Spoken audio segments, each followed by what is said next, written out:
Jason, why did you pick this session? While I was reading the Honor. Sanctioning punishment and stuff like that with your members, and how it might not work sometimes. Okay. So I thought that was interesting. All right. So do you have a challenge with that in your chapter sometimes, sanctioning members? I feel like it doesn't always promote members wanting to be involved. Okay. That there's an automatic punishment associated with things. So sometimes there's, if it's just a standardized punishment and then the men don't, either they don't want to get involved in the standards board, or they don't access it, or they just get frustrated with the chapter, kind of all of that? Yeah, kind of. Okay.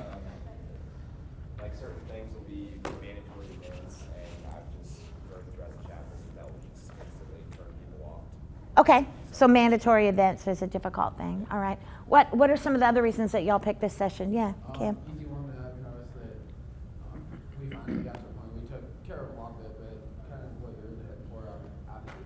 Apathy? Yeah. Okay. Trying to, and at the same time too, one of the hardest things to change is alumni who are 2 to 10 years outside of school. Okay. And because we've gone to the point we've dropped probably $500,000, $600,000 in courthouse, fixing it up, making it look really Yeah. nice. And then you have guys come back who are like, oh, this is how we did it, and throw a full beer down the hallway. Okay, so it's and I think that's really a great important piece, is because when we think about chapter standards and behavior and addressing that behavior, we shouldn't think about it only in the context of the individual man in the chapter, because I know that you have a whole lot of other people who influence what's going on. So is there other reasons that people picked this session? Why'd you pick this one?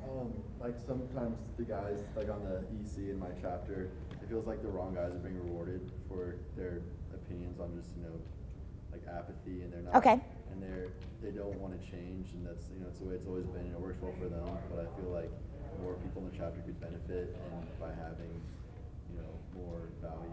And Okay.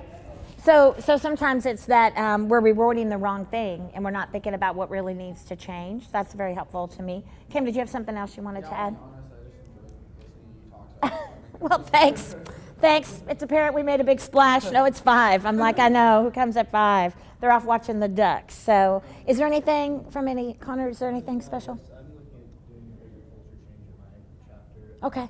Just because we had some older guys who really caused some problems last semester with how they view fraternity, and their apathy and everything combined with that influenced another younger group of guys who have been instilled with a different idea that's not necessarily conducive to how we want to do Okay. things. And now that those members are gone, we have an opportunity for big change and sort of changing. Nice. That doesn't happen very often. I think sometimes chapters sitting back and they say, we'll just wait for the seniors to graduate, and then we'll be okay. But the juniors become seniors. Whew. So that doesn't always work.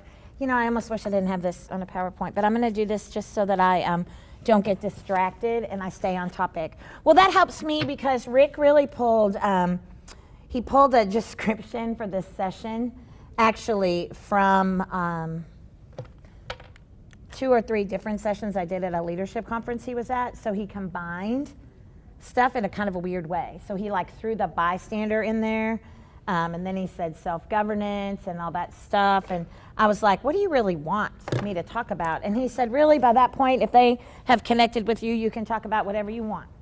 So I think what we're going to talk about is lines up with it. There's the standards board consequence. There's the outside of the formal standards process or judicial board, there's recognizing men in the chapter or holding them accountable or picking the right men to be the men we honor. There's dealing with alumni or guests that come to our events or to our properties that we have to be concerned about.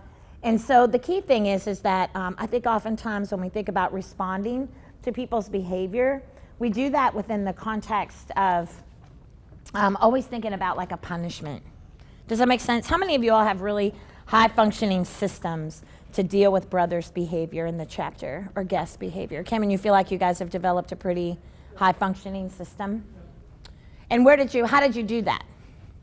Well, of course, it starts with our boards and that committee and everything. And Okay. At that point, that instead of just using them when we need, like they're meeting weekly, before meeting, after meeting, whatever it may be, going over bylaws, all this, and it's just it's a lot more functioning, and I guess it's a little bit more apparent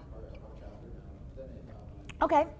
So you pull your judicial board together outside of a formal hearing process with a brother. So they're meeting regularly to play a bigger role in the chapter. And I think that's a key part of it, is that when you're looking for how do we deal with apathetic brothers who aren't engaging and meeting the expectations, or what do we do when we're trying to make a culture shift in the chapter, sometimes we oftentimes think that that obligation has to be with only the president, or what's another position that you might look to on your exec that you would make responsible for addressing just a shift in the chapter? Yeah, Jeff? Probably internal vice president. Internal, okay. And I have a comment about that because like our judicial board's like a little bit of the opposite. The people in the judicial board work really hard, but Yeah. the person, our sergeant at arms, for example, like paid his dues late and doesn't exactly follow the rules that he sets. Okay. So it's like sometimes it sells a culture like, oh, if Lance can do it, like we could all like pay our dues late and not pay at all. And Okay. it creates problems from there. Right. So that's a separate section conversation, but I think that that's a precursor to being able to manage behavior or, and I don't mean individual behavior, issues, not just incidents. We spend a lot of time talking about incidents, and we need to talk about issues. We learned that a lot when we started working on hazing prevention nationally, was that when we talked about hazing incidents, it was a very different conversation than when we looked at it as an issue. I think Connor is really looking at issues in his chapter. Terrence, you shared in this earlier session that you're trying to look at issues, but also we're looking at incidents and individual behavior.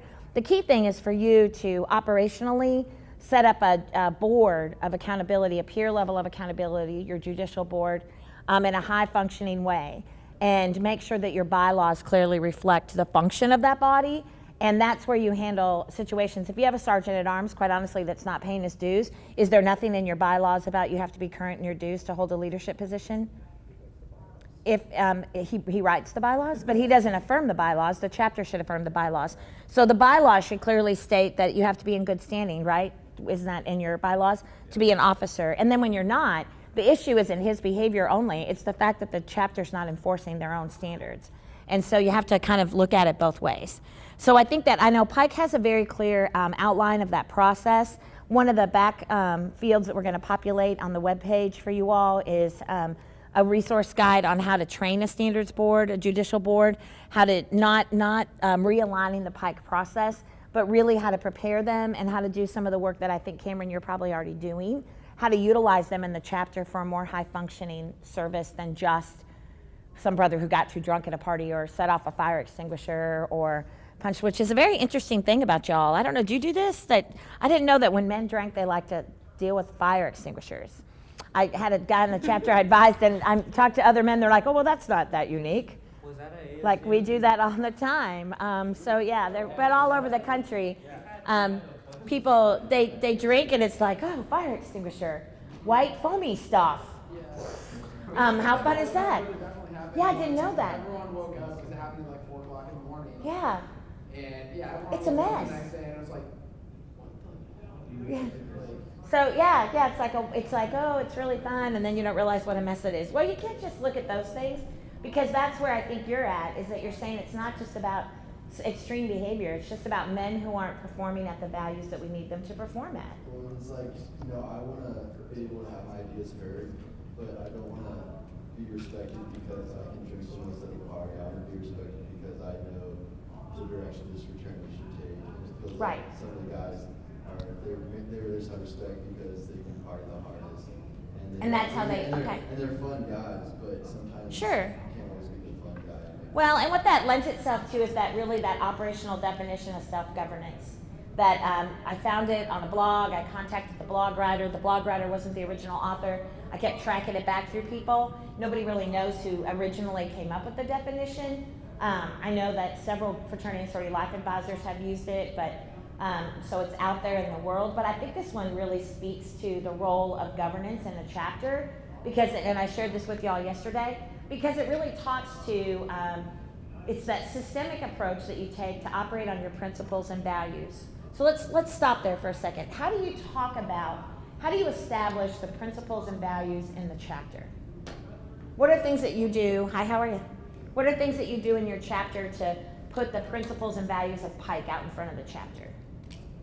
I mean, ritual, obviously, and I mean, we've had risk issues in the past few years. behavior, so we have like mandatory, especially if it's a campus-wide thing, panel lighting, we mandate that our members go to these meetings and see risk problems across the community. Okay. And that just leads to us. All right.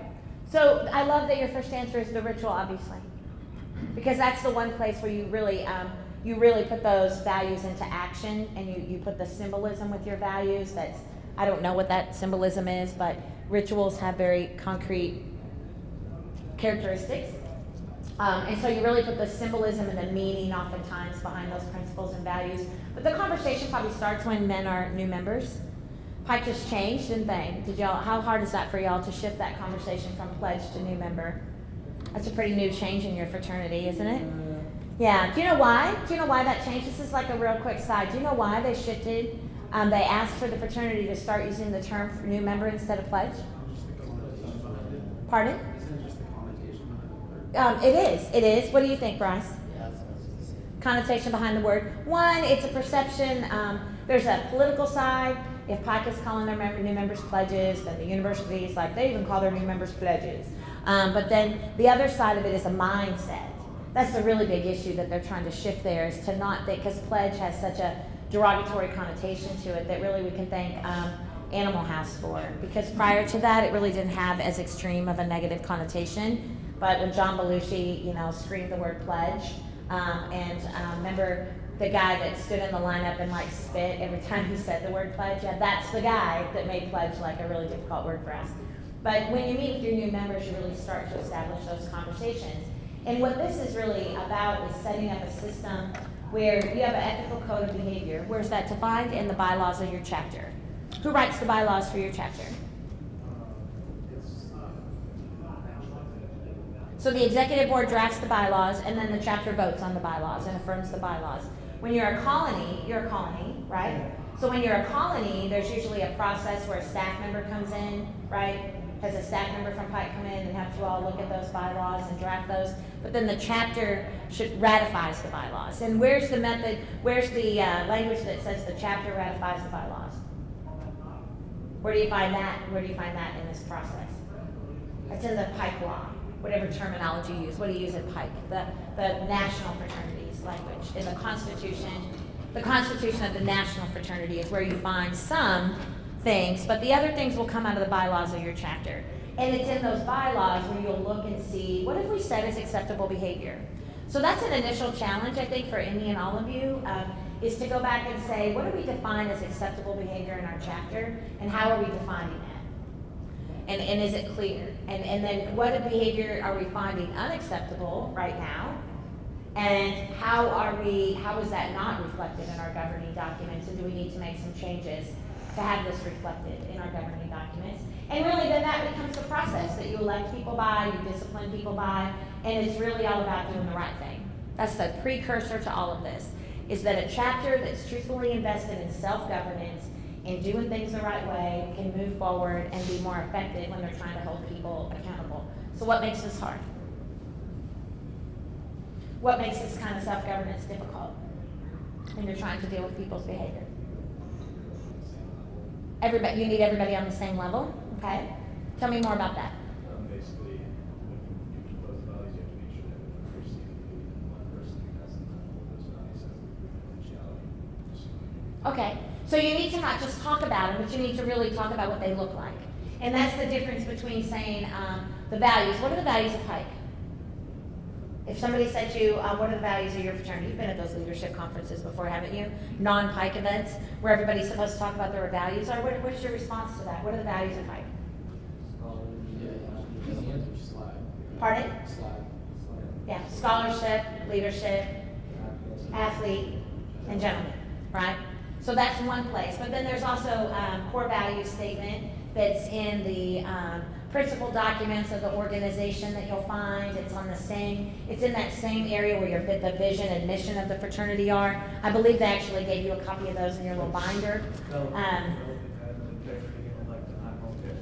Yes, so say that louder. To developing men of integrity, intellect, and high moral character, and fostering a truly lifelong fraternal spirit. Yes, so those are also things that define what you value as a fraternity. Truthful? And so how is that reflected in your bylaws? How do your bylaws reflect that this is what, or your expectations, which is where you write, that's what your bylaws do, your expectations of how your members are gonna perform and how they're gonna act, and how their guests are going to engage with your chapter when your chapter's having an event, because guests can impede that moving forward as well, just as much as one person. And the key is, you really have to get to a place where you can talk about what they look like. Because what one guy thinks gentlemanly behavior is might be vastly different from what another man thinks gentlemanly behavior is. And it's not about an individual man, it's about the chapter and it's about the fraternity. So you have to talk about what does that look like? What does that mean? And when people go Wikipedia on you or dictionary on you and start going definition out of the dictionary, that's all we're talking about. We're talking about what's that look like? What does it look like to be a gentleman? What are actions that you take? And if you talk about what are actions that you do take to be a gentleman, let me tell you, remind me your first name. Nick, I like the tie, by the way, Nick. We're taping this, so now on the tape we know, you should get Nick's tie on the video. Can you do that for me? I have no idea. This poor guy's like, stop moving, quit drinking, where are you going? That Nick can also oftentimes be an epiphany of a moment where other men in the chapter will go, oh, wait a minute. Because you're not sitting in the room saying, this is what you don't do. It's talking about what you do do. Do you see the difference? Does that make sense? And sometimes people are like, outsiders will say, that's so Pollyanna. Fraternity men can't do that. I'm like, I'll tell you what, chapter men and fraternity men would much rather talk about what things should look like instead of what they can't do. So instead of guns a-blazing, and I don't know if I tweeted that yet or not, but TJ Sullivan has a really great blog, I think I might have tweeted it last night, that's about what do you do when you come home from an event like this, and it's titled Go Easy on Us, and the whole concept of it is don't go back to the chapter guns a-blazing, like I was at Academy and I heard this and you need to change, because nobody has a banner waiting for you back at your Pike chapter saying, come back and change us, make us so much better. You went to the Academy. So you gotta go easy on them. If I didn't tweet it and you're not following me, which is fine, look for TJ Sullivan anywhere and you will find you'll love his blog anyway. But that's the first part. And the key thing, whether you're dealing with individual behavior or you're dealing with chapter operations, Connor, is to shift the question that you're asking. So from a leadership perspective, instead of saying, what are we gonna do with our chapter? What are we gonna do with our reputation? What are we gonna do about these officers and how social credibility is becoming more important in our chapter than true Pike is? I love that. Can I just tell you? I'm like all excited and jazzed about true Pike. It's like a really big deal. I probably bored the crap out of one of my friends this morning telling her all about true Pike. She's not even Greek affiliated. She doesn't even understand what I do. She's like, oh, you're at the Peabody, such a great party. I'm like, let me tell you about these guys. Because this has been a good experience for me, and I want you to know that authentically. True Pike, that's, instead of saying, what are we gonna do about our sergeant at arms who doesn't pay his dues and misrepresents the chapter and is not the best person, and then we say, we'll get rid of him. And then you have the whole conversation about, well, how do we do that? He's our brother, we don't wanna piss him off, he's popular in the chapter, what's the process? If you shift the question to what needs to change, either with the brother's behavior, with the chapter function, whatever, then you get into a whole different place, and that's how you impact change. I'm gonna give you a really quick illustration. And it's an over dramatized situation, and I'm not assuming that you all have this problem, but it's the person who goes to your social event and is irresponsible with their alcohol consumption. They drink too much, and as a consequence, they're setting off fire extinguishers, or they're punching holes in the wall, or they're insulting one of your the young ladies who's at your event. They're making your life difficult because now instead of getting to have fun at the party, you're having to manage their behavior. They're frustrating in the sense that they aren't representing your fraternity. And it's not like you're all a whole bunch of yahoos, but there's this one guy who's all about the shenanigans and he causes problems. And we put him in a standards conversation, formal or informal, and we say, what are we gonna do to him? Well, let's make him the sober monitor. Has anybody ever done that? Anybody ever taken the guy who drank too much at the party and made him the sober monitor? How'd that work out for you? It worked out awful for you? We didn't try that. How are you? It's gone well so far. It went well for you to do that? Okay. It didn't go well for you, why? Well, we didn't do that, but it just sounds like a really. Oftentimes it backfires for two reasons. One, I will tell you a challenge I'll give, and I'm not saying don't do that if it works for you. I'm saying, but think about it before you utilize it, because what it will often do is it might not even be speaking to what the problem is. It's just a consequence. It's not thoughtful necessarily. If you go through a process of really thinking about what contributed to the behavior, and you realize that they just don't have respect for the men who have to serve as the sober monitors, and they need to understand what it takes to manage that event and how their behavior as an individual brother really distracted from taking care of the event, then I can see that being one of several things you might try. But when it's just you got drunk and acted like a fool, so next time you don't get to get drunk. And you're going to be responsible for watching everybody else that might get drunk. Well, two things happen. One, what that tells me is what? The most important thing about your party is what? Getting drunk. It's the most important thing. So you're going to take it away from me. Think about that, Matt. You just got a really interesting grin on your face. Have you ever thought of it that way? It's like, oh, so my punishment is I don't get to get drunk. Huh. Well, a carrot is sometimes, look at all that hardware. How many of your chapters won hardware at this meeting? Got some big hardware. Pockets of hardware given. I just unpacked Chapter Excellence Awards. And if you won one, you're going to love your hardware. It's amazing. It weighs 20 pounds, but it's amazing. It's going to look great in your trophy case because it's really beautiful. Carrot, positive stuff. Do you see how that's different? You're saying that we're not going to let you, we're so frustrated because we're not going to let you drink. Because one of the most important things is the privilege to drink. And that's what you're talking about. That doesn't really line up. That's one thing I want you to think about. But if you think about instead of just making the sober monitor, because sometimes they don't show up, they don't stay sober, they don't do their job sincerely. That can be a chapter culture thing. You have a brother, Lewis, who has a chapter where that is effective, where you go to school, Lewis, at Wayne State. That's something that's been working. And so that might be a culture thing. But when you ask, what are you trying to change? The only way to get to that is you have to ask a question first. When you're talking to this guy, my favorite question, what made you think that was okay? What do you think some of the excuses that you would get? Like if you were talking to your brothers who are in leadership position and they were being held accountable to a values, a standard. They were inappropriate at an event and there was an actual conversation about it and you said, what made you think that was okay? What do you think they might say? They would say that that's what you're expected to do. They weren't acting outside the norm of what. Okay, that's what we always do. We weren't, and I loved it. Do you like people using norms? That's the norm. It's like they've turned the social norming initiative around on administrators, and now they're using it as a defense. Should it be the norm? That would be the pushback question. So if somebody said to me, well, that's the norm, and that's what we always do, then I would ask a set of questions about, well, talk to me about why you think that's the norm. And talk to me about how that lines up with the position that you're in the chapter. Because you understand how, I don't know that that's the norm the chapter wants to continue with. Now that would be your challenge. If that's the norm your chapter wants, then they're being authentic. Then we don't need to worry about him in a conduct case. This conversation he's having with the chapter. And it goes back to the previous slide of who are we, who do we say we are, and what does that look like? And I don't mean that Pollyanna, what does that look like in 1868, right? I'm talking about in 2013, what's it look like on your campus? And it will look different for different men on different campuses. But when you start to act upon what are you trying to change, then what you do is you actually come up with a consequence or an activity or a tactic or a strategy that will actually make things better.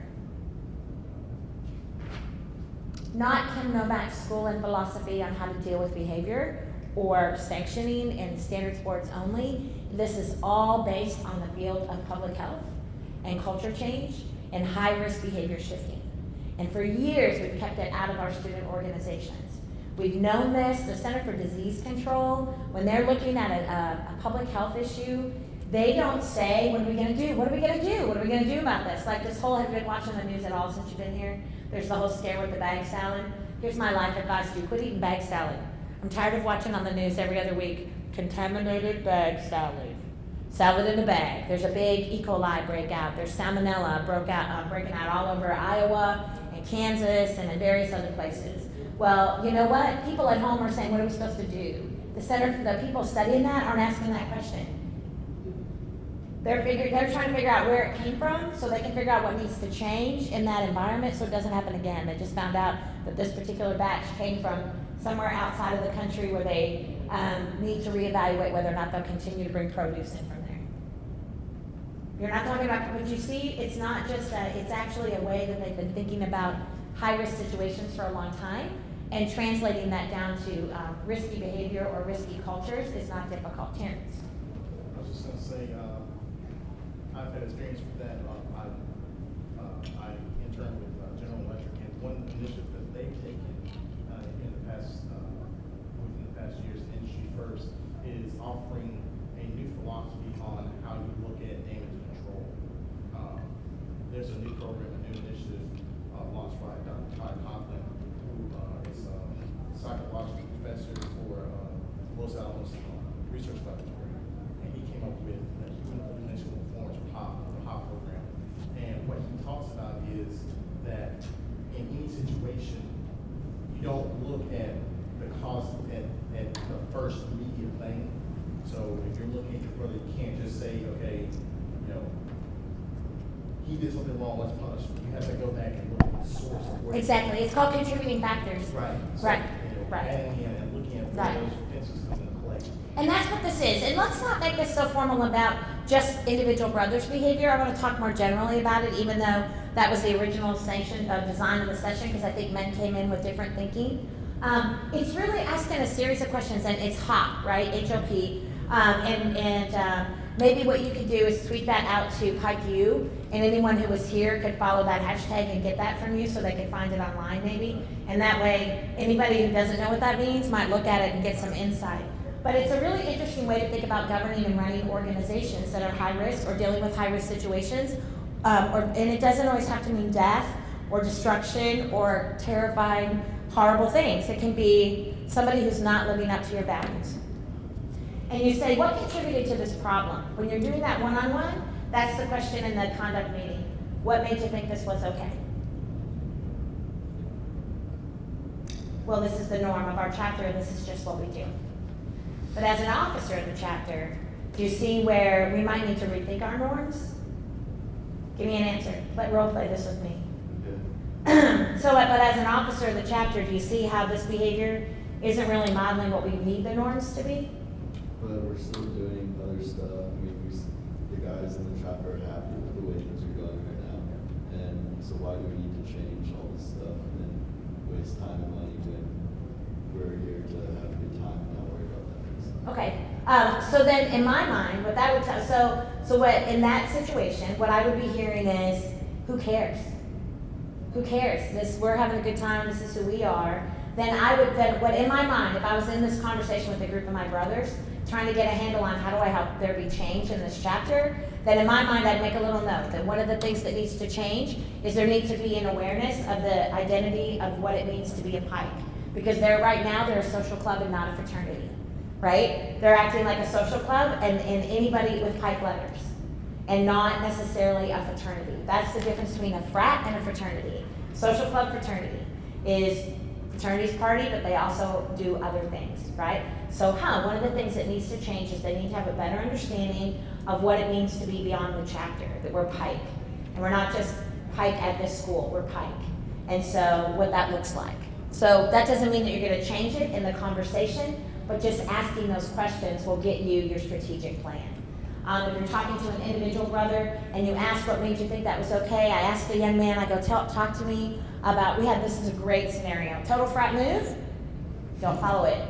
Don't follow it. I don't feed the trolls, that's my thing. If I'm in a session presenting and I got a distractor, I don't acknowledge them. If I'm in a little room and I got somebody who's being ignorant, I don't engage them, because that's feeding the trolls. Total frat move is the trolls to me. Some of my colleagues go, well, I monitor it to stay current with what's happening. I'm like, really? Really? I'm just kidding. I mean, you know what? Really? Do you not have that? I could tell you, like, do you really think that's what's going on in the national fraternal movement? Half that stuff is not even posted by fraternity people. But that boy from Texas State, that little Kappa Alpha from Texas State, he's gonna make him some money. That started that little thing. They're coming out with a movie. He got to publish a book. I mean, that boy capitalized on all the icky parts of the fraternity and has totally embarrassed his fraternity by doing so. But I had a guy that posted a picture. Did you ever do videos for women's philanthropy? The competition, like philanthropy competition, you want to win their like, ours is the anchor guy, or you're the turtle guy, or the arrow guy, or whatever. You are the sweetheart. And I was working with the campus, and they did presentations to the chapters, the guy they put forward to be the sweetheart, whatever. And they were doing a little video, and the video involved a picture. One of the guys dressed up in their animals. Sororities have animals. Do y'all have an animal? Stallion. The stallion, of course, Pike has the stallion. Like, that just does so much to me. But theirs was a squirrel, and so this guy rented a squirrel costume, and it was great, and it was all to show the sorority that he was the guy, right? Well, somebody pulls a still out of this video and puts it up on Total Frat Move and puts a whole thing on there about how they were hazing the pledges and making them run around campus in a squirrel costume and ask guys if they could. Okay, you going with me? Squirrel's nuts? Okay, we're good. So, first of all, their chapter doesn't haze. Second of all, the guy in the squirrel suit wasn't a pledge. Third of all, are you kidding me? So this blows up because they're totally known as the non-hazing chapter in their culture.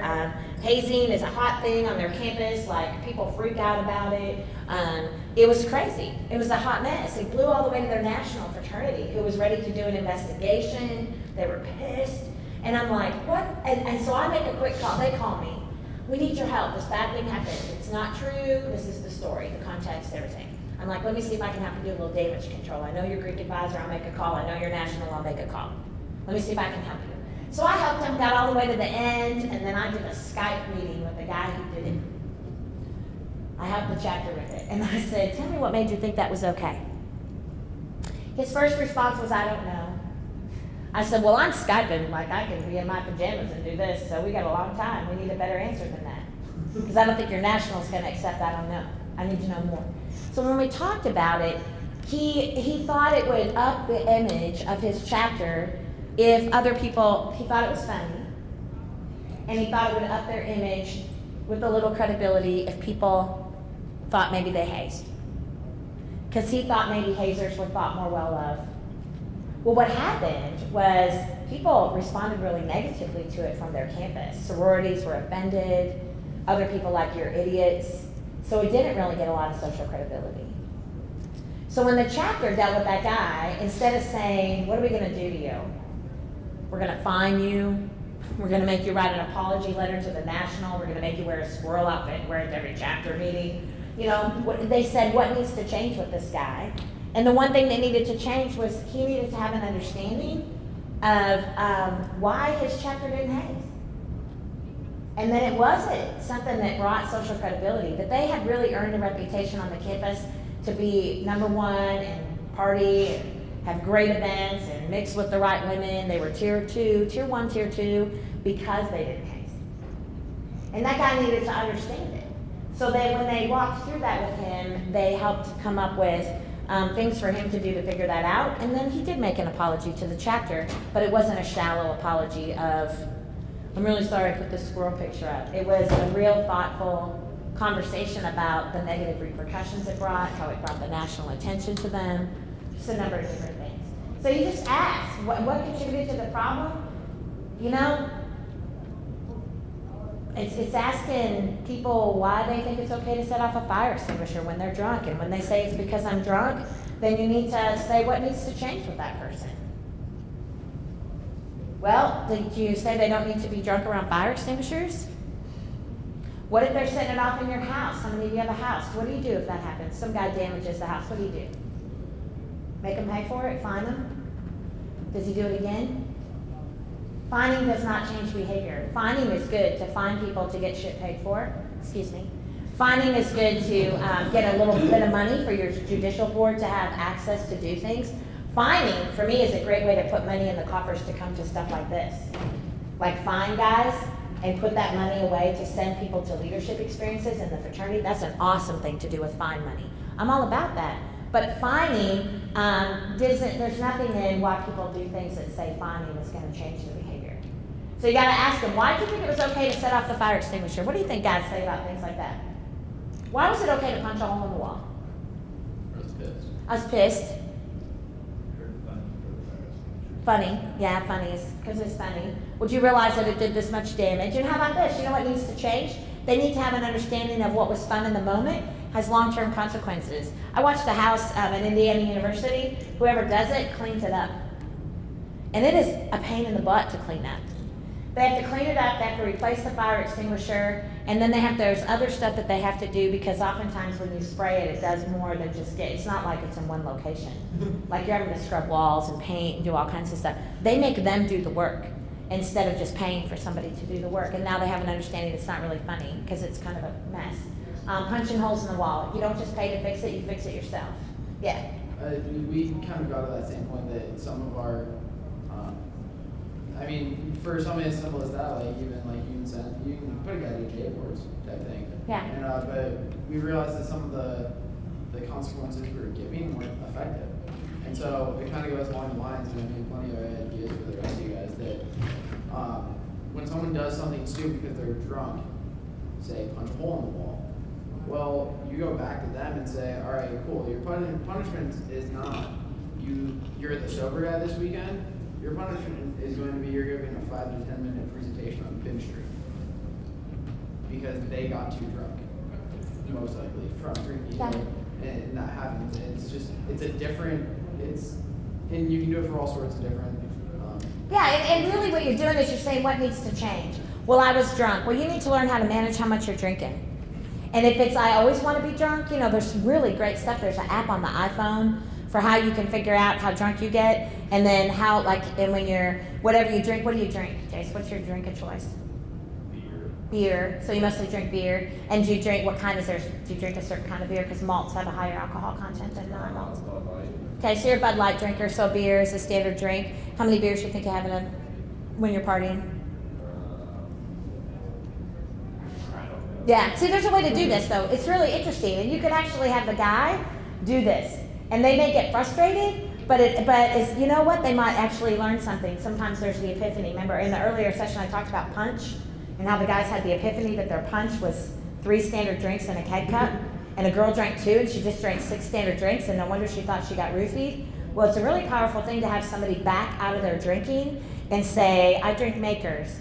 And when I pour it like this. And if I'm drinking in a good night over a 4-hour period at a party, I'm drinking this many Makers. And if I weigh this much, this is how intoxicated I'm getting. And then they're like, and that's the norm, and who really cares? But you don't stop them there. Then you say things like, well, let's see, you have a test the next day at 10 o'clock. Do you know that at 10 o'clock in the morning, you're still going to be at a 0.08? Because alcohol, no matter what you drink, what you eat, what aspirin you ingest, how cold of a shower you take, how much coffee you drink, the alcohol doesn't leave your body at any faster rate than 0.016% an hour. That's the process of it leaving your body. And you work up, and then will have an epiphany like, I'm still like legally drunk when I took my exam. I have this conversation with athletes, and they literally figure out how they can be sober at practice. Because they didn't realize that when they drank the night before, even if they ended at 1 a.m., that based on their consumption rate and the science of alcohol, they were still pretty close to illegally at a past a 0.08 when practice started the next day. So there's things you can do. Do you see how that might teach a guy? He may not change his behavior, but at least he might have a moment where he goes, wow, so what I got to do is figure out how to manage my consumption. I'm sure, don't you have a friend who does that? Like beer, water, cocktail, water. I'm a club soda with a lime, but I won't let him pour it in a club soda with a lime glass at a bar. I like it to be in a rocks glass so people don't get all freaked out about, well, have a drink. Why aren't you drinking? What are you doing? So I just let him think. I worked at Auburn, I worked with a little group, and there was a guy who would walk around their parties. The president would always walk around their parties, and he'd have a keg cup, and he'd have beer in it. And I was there, and somebody was like, I think it's really inappropriate that the president has been drinking all night. And I'm like, why don't you go grab that cup and put your finger in it and see how warm that beer is? Because it's the same beer he's had in that cup since we started the night. He would do the little act like nobody paid attention. You know why he did that? So that his brothers didn't say, "Oh, you're not cool because you know you drink with us." But it was nasty, warm, flat beer, because it was the same beer he had in the cup. And he learned that because he had to be the president and watch it. So it's teaching, creating opportunities. Kind of got on the sidebar there. Creating opportunities to help guys figure things out. And Cameron, you're really into this. You're intuitive with it. So think about it in the sense of, what if you were talking about the chapter? And a really interesting thing to do with chapter operations, like if you're planning a strategic planning retreat, or you're just going back and wow, we got this cool opportunity, new guys, is to ask them, what do you think the biggest challenges are we face as a chapter? Don't even say problem. And then get that down in the room. I'm a big fan of putting voices in the room, and a strategic way to do that sometimes is to not have people raise their hands. So instead of in a conduct hearing saying, why'd you do this? It's saying, what do you think the problem is in the chapter? What do you think our big challenges are? And throwing Post-it notes all over the chapter room and saying, for each problem that you think we have or challenge we have, write it on a Post-it note. It's called mind mapping. It's like where I stole this from. And so you take all these Post-it notes from the chapter and you put them up here on a wall. And you get a couple guys to come sort them into themes. When you first look at them, you'll freak out. Because even if you have 40 guys in your chapter, you'll go, there's 120 problems. Not really. You start theming it out, and you hear from the chapter what they think the core issues are. And do you know why you get better answers than having everybody raise their hands? It's anonymous, and I don't have to be cool. So it's really okay to say irresponsible drinking. This would be amazing for you to do with your chapter. Because it's not you saying this is a problem. It's an opportunity, and guys will write things down like, our lack of positive reputation on campus. I do this with college students all the time. Administrators say, oh, they're just going to say the university hates us, or they're going to say this, and they never consistently. I had 320 Pi Phis from LSU in a hotel ballroom doing this because their chapter was like a hot mess, and the leadership said they're just going to say we're the problem, or the national is the problem. And these women were so awesome. They talked about irresponsible alcohol use. They talked about drugs finding their way into the chapter. They talked about thinking the party was the only thing that mattered. They talked about the lack of engagement in chapter events outside of socials. So you put the problems up, and then you ask, well, why does this happen? What's a problem that you think you might have in your chapter that you'd like to change? Not thinking you're responsible for doing something wrong. Okay. So one of the things is a lack of accountability. So then the next series of questions is, what does that look like? What's a lack of accountability look like? So you know everybody's talking about the same thing. You would say, people don't step up and accept responsibility for what they do, or they fail to recognize when they have bad behavior. Somebody else might say, people who don't pay their dues. Somebody else might say, people who vote to do intramurals and then don't show up. People who vote for sorority philanthropy and then don't participate. Does your chapter do that? Oh yeah, let's all do the DG Anchor Splash. Yes, we're all gonna do it. And then Anchor Splash comes, and who's there? Half the chapter. Probably not at Wayne State. It sounds like you guys are pretty on top of things, right? You got it going on, so you might have this type. But it's thinking about asking them, so why is this a problem? What makes it hard for us to have accountability? Because that tells you what needs to change. And then you have to look at that and say, what do we have the ability to change? And what do we not have the ability to change? Somebody who is hell-bent on blacking out drinking every time they go to a social event, you may or may not have the capacity to change their individual behavior. So then you have to step back from that and decide. It goes back to that little risk management talk we had the other day. Can't do a lot with the individual, but we got to do something to mitigate the risk they're putting up on the chapter. So now I'm going to put them in a position where their choice to drink like that we can't get them to change, we've tried, they're not willing to come along with us, doesn't expose the chapter to risk. You don't get to drink when you come to events. You don't get to come to events where there's alcohol. We're going to have somebody watching you, and if you get to this point, we're going to have to ask you to leave. We're going to have to put restrictions on you because you're putting the chapter at risk. That's when it gets harder, because then you're like, oh, but he's my brother and he's popular. But trust me, more men, the true norm is probably that more men would be happy that things like that were happening than wouldn't be happy. The Princeton study is all about that, and it talks all about how college students really would prefer people more responsible with their alcohol consumption. And sometimes there are things that are outside of your influence that you can't necessarily change, and quit spending time on them. You also, sometimes you have to look for who else needs to change. If you're talking about a conduct case and you're talking with a brother who's been irresponsible with his consumption, and I know there's other behaviors that you deal with, that's just an easy illustration. Who was a bystander to that? How many brothers had the opportunity to slow him down? Think about the new guy who pre-games with actives or older guys in the chapter. So he comes in because he does something stupid, newer guy, younger guy. Who gave him the alcohol? Who encouraged him to match shot for shot? Who wasn't monitoring the bar right? Who didn't step in when they could have stepped in? You ever had that happen? How many times has there been a problem in your chapter, and if somebody would have just said something in the moment, it wouldn't have been a problem? But they come running to you as an officer, if you're an officer, and say, hey, Jace, so-and-so did this. You need to do something about it. That's the bystander. Part of this is not necessarily, I'm not saying punish them, but I think it's also asking them, so why didn't you do anything? Not my job? So what needs to change? If you have a group of guys in the chapter who say, it wasn't my job, it's not my job, I wasn't the sober monitor, so it wasn't my job to keep an eye on him. What would you say to that? Get on their case. Yeah, why? They weren't the sober monitor, right? But what would you say to them? I would just sit down and have a talk to them about kind of building. If someone's afraid not to call them a brother, then they really need to just kind of get on the saddle and take charge, because if you can't hold each other accountability, then Is your chapter really good at this, holding each other accountable? I mean, we do as best as we can, and there's always going to be problems that arise, or active member or older active member acting up, and newer guys, newer initiates afraid to call them out. Okay. So there's always going to be the bystander, and the bystander approach at the beginning does help out if someone's afraid to address someone who's higher in the fraternity. But it's something that we're constantly working on, trying to improve. Yeah. And I don't think you have to do the big old formal bystander program, the Everyday Hero campaign, and I know Puck has bought into a lot of the stuff that Mike Gilbeck has done. I think that's great, the responsibility DVD, et cetera, et cetera. I think this is simply asking guys, tell me why it's difficult for you to confront another brother. And how empowering is it to find out, because I'm afraid of him.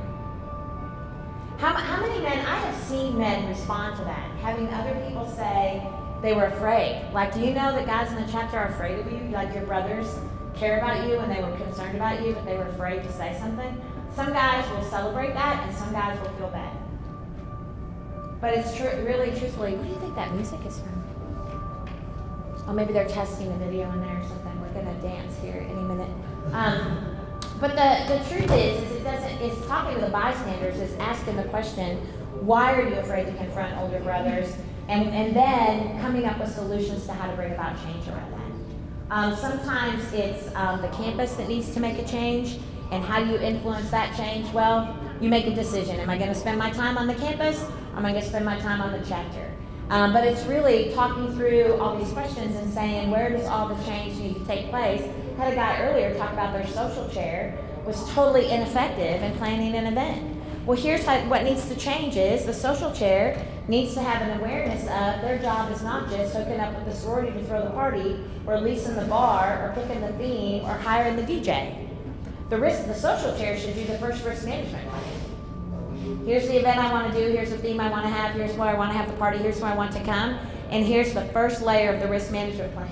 And then the risk manager reviews the risk management plan. That's the actual way that should work, right? Or the next time your campus has a risk management program and they say you have to send your risk manager, send your social chair too. Because that helps them get a better sense and understanding of what they need to do. Yeah, I think. Yeah. Yeah, I think one big part, like if committee chair is not doing their job correctly, is just to reach out to them and say, hey, do you need any help? I think it'd be a great idea if we work out a risk management plan before we do the social chair. Just here's my number, let's hit Sure, and if they don't do it, then you ask the question. You don't get pissed and say, what are we gonna do? Let's remove him as social chair, let's kick him out of the chapter. You say, why did you not do that? Why did that not happen? And when they answer you, then you know what you need to do. Do you see the difference? It's a problem analysis approach. I feel like I'm a little scattered and I'm not tracking with you all very well. Is this tracking okay? Because what we tend to do is we have a problem and then we come up with an activity. You got drunk, you're the sober monitor. You punched a hole, you pay for it. We have a high-risk alcohol problem on our campus, we'll hire a speaker. We have brothers who don't show up to chapter events, we'll start mandating chapter attendance. We have people who don't do their service hours, we'll start fining them for not doing service hours. Sometimes it works, it's kind of like throwing spaghetti at the wall. Sometimes it sticks, sometimes it doesn't. But doesn't stick is the high probability of sticking, your stickage goes up when you ask a different set of questions and you come up with a strategy first. What has to change, and then figure out what's going to bring about the change. Different, you see the difference? So it's simply, and the handout really talks through this a little bit more. It's just asking a different set of questions, whether you're talking to a brother about his behavior or you're talking to a chapter about needing to make change. And this really speaks more to the judicial side of this, which is the original message that Rick had said we were going to have today, but I think we came in with a different set of expectations and a broader set, is that when you are looking at having to hold a brother accountable, these are really good measures to think about because then you're consistent. Every time a brother comes in front of the judicial board, every time you're going to give a consequence, you should consider the same things. You know why? Because then it doesn't become about the personality of the brother. Bryce is so sweet. He's the nicest guy. He would have never done that at any other time. Well, then we give consideration to the fact Bryce has never had a prior violation. But we don't decide that we're not going to hold Bryce accountable because he's such a nice guy. So you're consistent because when your men see that you're consistent, then they respect your process, but you create new norms in your chapter. Consistency is what establishes norms in your chapter. When men get that men are not allowed to step up, and what did you say, saddle up, get up on the horse, what did you say? Get up in the saddle. When men are told to be a pike means you get up in the saddle and you ride, buddy. That's what we do in this chapter. You set a norm. And when you're consistent with that, it truthfully becomes a norm in your chapter. So when you're consistent with how you confront behavior, it becomes a norm, the behavior gets confronted, and that ultimately, hopefully, you'll mitigate it and it won't happen again. Is that not the goal, to get the problem from not occurring again? And when you set an expectation, if it's a punishment for a brother, whether it's formal through a board or it's informal through a conversation with an exec or a committee that you put to work on a project, you give them a very clear, definitive deadline.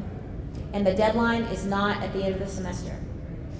The deadline is a reasonable amount of time that is going to have some positive impact. Because if this guy says you got to do a presentation on binge drinking, but it doesn't get in front of the chapter for 3 months, it's kind of ineffective. So those are just things to kind of think about. Make sense? It's called doing a problem analysis. The HOT model is based on it. Public health is based on it. I'm excited William and Mary and I are actually going to do a little problem analysis of their chapter together. If you're interested in finding out more about that, we're backloading it all up on the website. But if it takes the national time to get that to you, again, if you haven't got my email, send me an email and I'll send you the outline for doing a chapter problem analysis and not a conduct problem analysis. Questions, concerns, myths, rumors? Region meetings are starting soon. Are you excited? I've had a really nice time with y'all. I'm gonna jet on the banquet tonight because I have an early flight. I'm not a banquet girl. I did bring a nice dress for the banquet, but you know, I'm thinking pizza in the room maybe. I don't know. But congratulations to everyone who's been honored. Best of luck to those of you who aspire to be honored. Please, I want you to know I'm sincere when I say if you need something, holler. If I don't get back to you fast enough, then say, where are you? Text me, where are you? I thought you said you would help me. And if I can't get to you, I'll find somebody who can. Okay? Thanks for letting me hang out with you. Woohoo! Now what do? We go to regional meetings. Tomorrow morning.